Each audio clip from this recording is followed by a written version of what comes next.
The Global Occult Coalition, better known as the GOC, are a group of bloodthirsty, gun-toting cowboys who shoot first and ask questions later. Whether it's a helpful sentient chair or a little girl whose only anomalous quality is manifesting flowers and ice cream, the GOC have only one response: destroy, burn it, crush it, shoot it in the face with extreme prejudice, and be home in time for dinner. Or at least that's what plenty of SCP Foundation devotees would have you believe. But if we only judged an organization by the words of its greatest opponents, we'd be dealing with an extremely one-sided picture. Are they gun-ho morons who regularly blunder into complex situations and make everything worse with either plain ignorance or outright malice? Or are they humanity's true defenders, working on behalf of the world's democratically elected leaders rather than the uncountable mystery of the Foundation? As with most things in life, the answer is often found somewhere in the middle. That's why today,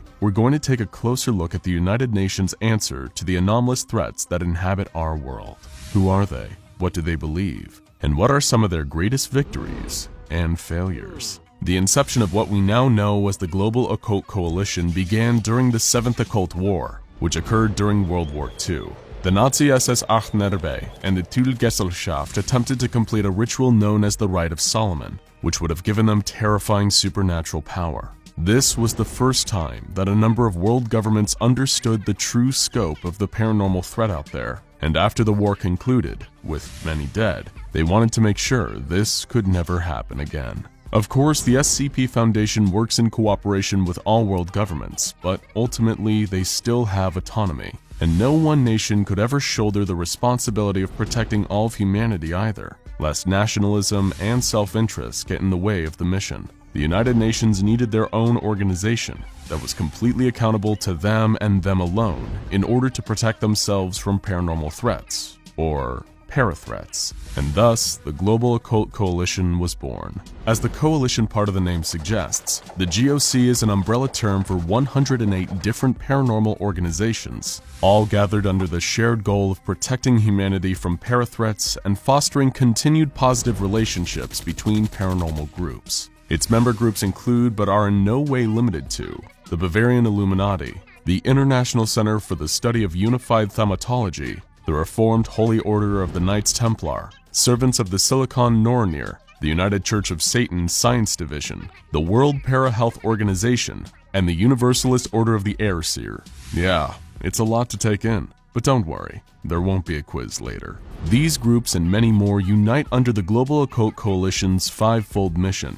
Understanding these 5 missions is vital to understanding why the GOC works in the way it does, and why it differs from the Foundation.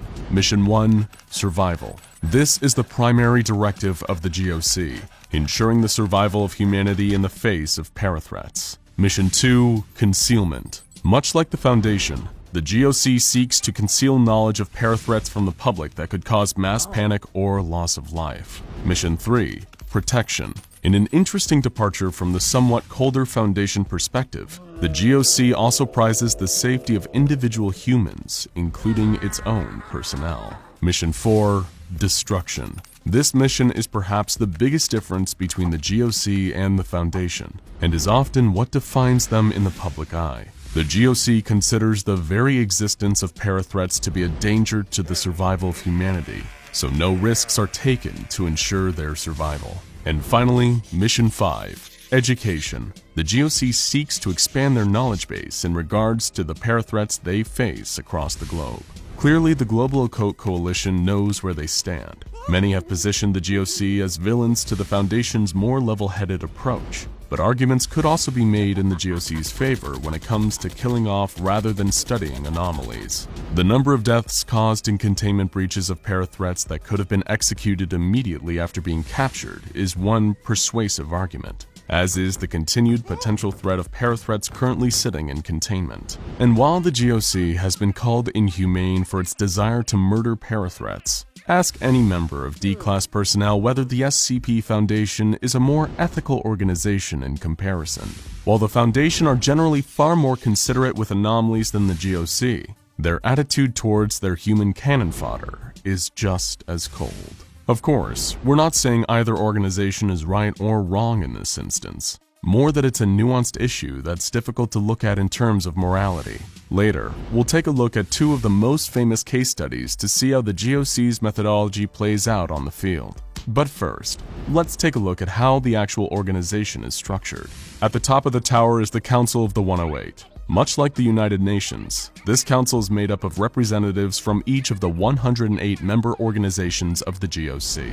Below that is the High Command, headed by the mysterious Undersecretary General D.C. Alfine, believed to be a woman who is living somewhere in Europe, as well as the Nexus. The Nexus directs a network of command central hubs to coordinate and support local operations. Below that, the GOC is separated into three prongs: the Physics Division, the Psyche Division, and the Ptolemy Division. The Physics Division is the action arm of the GOC, made up of assessment teams and strike teams. It's their job to investigate and capture or neutralize parathreats. The Psyche Division is the diplomatic sector of the GOC and consists of special observers and ambassadors. These personnel maintain relationships between paranormal groups and keeps things smooth between normal humanity and the occult. The Ptolemy Division is known as the support arm and is home to the quartermasters and the research and development department. This division helps the other two divisions do their work, from managing logistics and resource distribution to developing state-of-the-art weapons and equipment for GOC personnel. One more quick note before we move on to two of the GOC's greatest hits. It's important to know that the GOC classifies anomalies different to how the SCP Foundation does. Rather than SCPs, the GOC refers to them as TEs, or threat entities. While the GOC employs a frankly baffling number of code words for various groups, ideas, or concepts that we don't have the time to get into right now, we can tell you the main types of TEs. There are KTEs, or known threat entities, UTE, or unknown threat entities, PTEs, potential threat entities, and LTEs, or liquidated threat entities, which are threat entities they have confirmed to be destroyed. Now you should have a pretty good idea of who the Global Occult Coalition is, their member organizations, their mission statements, their major ideological differences from the SCP Foundation. But it's a common truism that actions speak louder than words. So we need to talk about two of the most infamous incidents in the organization's history. First, there's the chair. Known as KTE 0937 Velveteen, or 6th Chair to the Global Occult Coalition, and SCP-1609 to the SCP Foundation.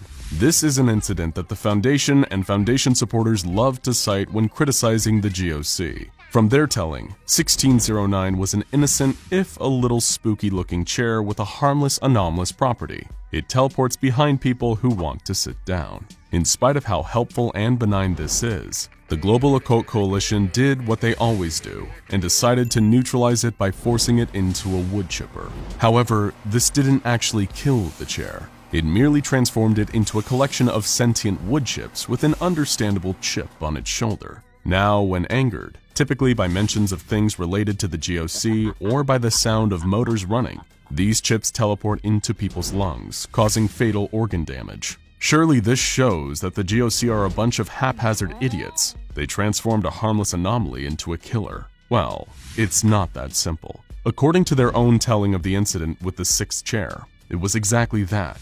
Just the 6th and a number of other parathreats being destroyed because of their relation to a dangerous parathreat creator known as the Carpenter. All 5 other items were successfully incinerated. The chair was only unsuccessfully neutralized with the wood chipper due to a machine error with the incinerator. In other words, what is often painted as a prime example of GOC brashness and incompetence could just as easily have been a total accident that occurred during an otherwise logical action. No different from the fatalities that often occur during an SCP Foundation containment breach. But let's look at another example. SCP-1522, known to the GOC as LTE-4201 Velveteen, or the Ghost Ships. The Foundation often cites this as being another textbook example of the GOC taking things too far and murdering a completely innocent anomaly minding its own business. This anomaly was 2 apparently sapient boats in the middle of the ocean that showed compassion for one another, giving them the reputation of being literal love boats. The GOC apparently objected to this union and blew one of the boats to Kingdom Come, leaving the other to self-terminate in grief. How can the GOC possibly come out as anything but monsters in this scenario? harming 2 wholesome anomalies that would never hurt a fly. Well, don't be so sure about that. From the GOC report, we can first see that the boats were already encroaching into human territory, leading to reports of ghost ships from fishermen trawling in that area. And while the GOC did admittedly fire the first shot, it cannot be denied that the surviving ship's retaliation was equally, if not more violent than the initial attack. Upon attacking the first of the 2 ships, the second willfully collided with the GOC vessel, manned by the strike team Ocean Thunder, at hypersonic speeds. This killed the entire GOC team present. While it's easy to say that this attack was in self-defense, it also shows that the boats always had devastating combat potential if provoked. If the parathreat had performed the same act on a larger Navy ship, or on a cruise ship or any kind of commercial vessel, hundreds of lives would be lost. Doesn't seem so innocent now, does it? What conclusion can we draw from all this? Is the global occult coalition a gaggle of bloodthirsty idiots looking to kill off anomalies for the sake of it? No. Are they a morally perfect organization, protecting human survival and the quality of human life from a foundation that couldn't care less? The answer is no here too. While the SCP Foundation and the GOC have been known to squabble and have caused even more damage to one another in alternate realities, they're ultimately 2 sides of the same coin. The 2 have even been known to reluctantly collaborate when necessary. Perhaps they don't always see eye to eye, especially on some of the smaller and more contentious anomalies. But in a world where cosmic nightmares are lurking just behind the fabric of our reality, and some are preparing to strike, it feels comforting to have both of them at the ready.